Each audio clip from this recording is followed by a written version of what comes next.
The galaxy struck Earth first, then humanity unleashed its hidden war machine. The sky over Geneva turned green 40 seconds before the first strike. Ambassador Rain Solvith of the Kethari Compact stood on the balcony of the Unity Spire, watching plasma bloom across the upper atmosphere like a bruise spreading through silk.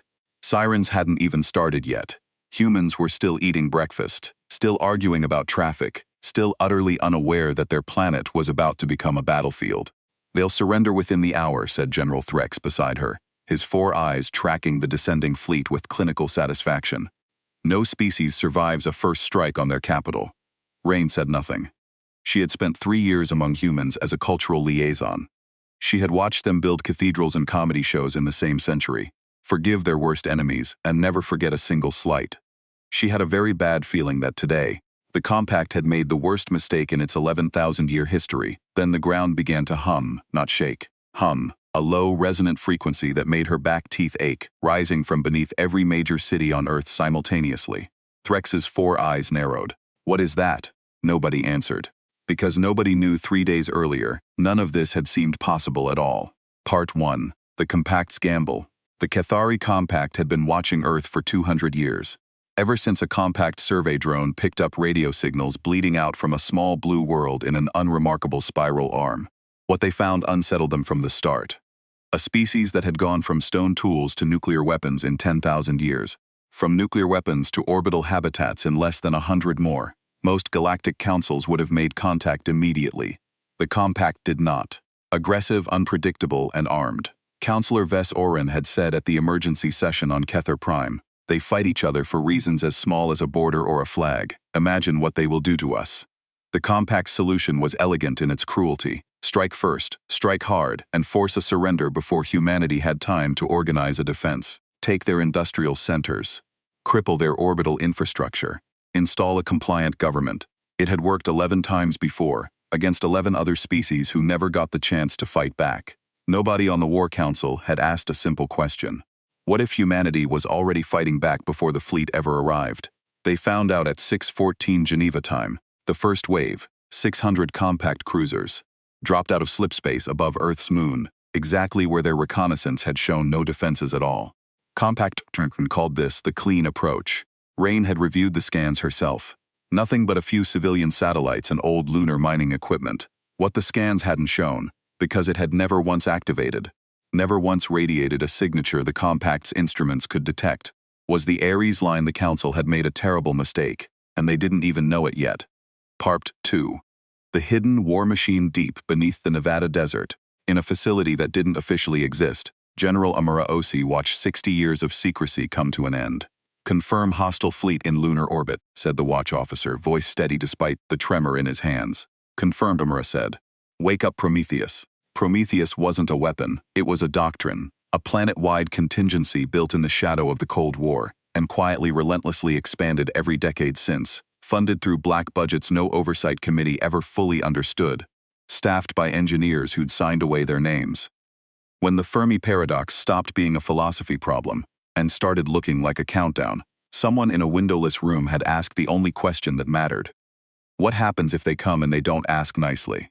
Cal's 60 years of answers were about to wake up. Beneath 12 major cities, orbital defense platforms disguised as decommissioned satellites began to spin up. Railgun batteries hidden inside mountain ranges under cover of geological survey projects for half a century unfolded from bedrock.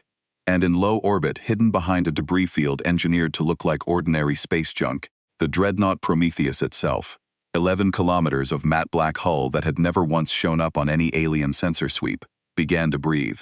"They think we're a farming world with nukes," Amara murmured, watching the tactical display fill with green icons humanity had never dared to activate before. "Let's remind them why every apex predator on this planet learned to hide its teeth." But no one, not even Amara, expected what happened in the next 90 seconds. The Compact fleet opened fire on Geneva, Lagos, and Tokyo simultaneously. 3 cities chosen per Compact doctrine, to demonstrate overwhelming force without provoking what their analysts called irrational mass retaliation. The orbital shield that met their first volley wasn't supposed to exist. Compact plasma lances, weapons that had cracked the crust of 3 other homeworlds, splashed uselessly against a lattice of interlocking energy fields powered by fusion reactors buried a mile beneath each targeted city. Not a single civilian casualty, Not one. Aboard the compact flagship, Velkar Ascendant, Fleet Marshal Dosker Wren stared at his tactical display in something that, for a species that didn't have a word for fear, came very close to it. "That's impossible," he said. "Their technology assessment showed nothing beyond early orbital capability." "Sir," his sensor officer whispered, "we're picking up 60 additional contacts. They're not launching from the surface. They were already up here." The truth stunned the entire fleet at once. Part 3. The Owns Wu watched. Rain Solvith hadn't returned to the compact embassy when the attack began. She'd run instead, toward the one human she trusted, an old friend and historian named Diego Castellanos, who found her hiding in a maintenance stairwell shaking with a fear she didn't have a name for in her own language. "You knew," she said when he pulled her into a service corridor as the building shook. "Your people knew we might come. And you built this," she gestured at the ceiling, at the impossible hum still rolling through the concrete, "and you never told us." Diego's face was pale, but calm in the particular way of a man who had, in fact, known this day might come for most of his adult life. He was 71 years old. He had helped write the very doctrine now unfolding above their heads. "We didn't build it for you," he said gently. "We built it because human history taught us a hard lesson, over and over, for 10,000 years. The people who prepare for the worst day are the only ones who get to choose what happens on it. We hoped we'd never need it. We built it anyway." "Your species has been at war with itself for its entire history," Rain said. "How did no one on the Compact Council understand what that meant?" Diego almost laughed, "Despite everything. Because you assumed a species that fights itself must be weak. You never considered that a species that has survived fighting itself for 10,000 years might be the single hardest thing in this galaxy to actually kill. Nobody in the Compact War Room had considered that. Not once." Part 4. The Dreadnought breaks stealth. At 6:31 Geneva time, the Prometheus broke its cloak. Fleet Marshal Dosker Wren watched 11 kilometers of warship simply appear less than 400 kilometers from his flagship, radiating a heat signature that told him with sick clarity that it had been sitting there, silent, patient, undetected, since before his fleet had even entered the system. "How long," he asked, voice flat, "has that ship been watching us?" "Sir," the sensor officer said. "Based on thermal bleed patterns, it's been in that position for 6 years. 6 years. The Prometheus had watched the Compact's reconnaissance drones come and go a dozen times. It had watched Rain Solvith's own arrival shuttle land. It had done nothing, said nothing, waited with a patience that no Compact doctrine had ever accounted for, because Compact doctrine assumed that a species capable of building such a weapon would never be able to resist using it. Humanity had resisted for 6 years. It had only stopped resisting the moment the first human city took a hit.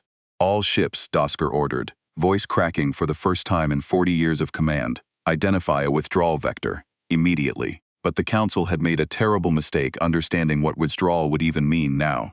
The Prometheus didn't fire on the retreating fleet, not at first. Instead, its forward array lit up not with weapons, but with a broadcast, an old-fashioned, plaintext radio signal, translated instantly by the Compact's own systems, carrying Amara Osei's voice across the entire theater of battle.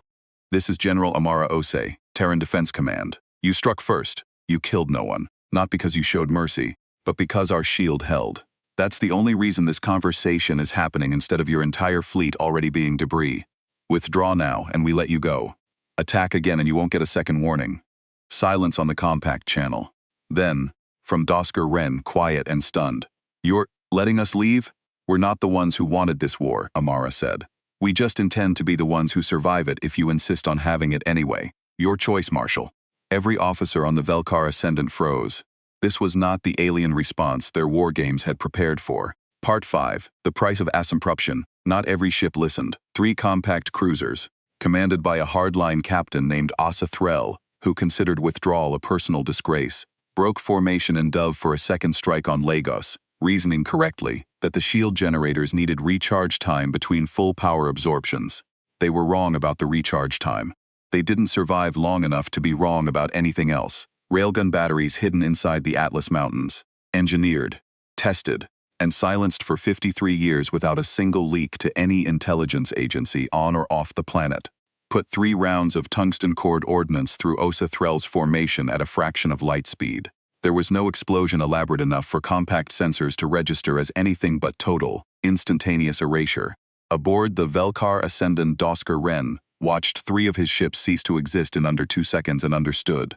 with total clarity, exactly what kind of species humanity actually was. Not weak, not primitive, not naive. Patient humanity had been patient for 60 years, hiding a war machine capable of turning every major city on the planet into an unassailable fortress, and it had waited, not out of fear, but out of hope that it would never need to prove what it could do. The Queen of the Compact's home fleet froze the moment the report reached her, 6 light-years away, and for the first time in her long reign she had no idea what to say.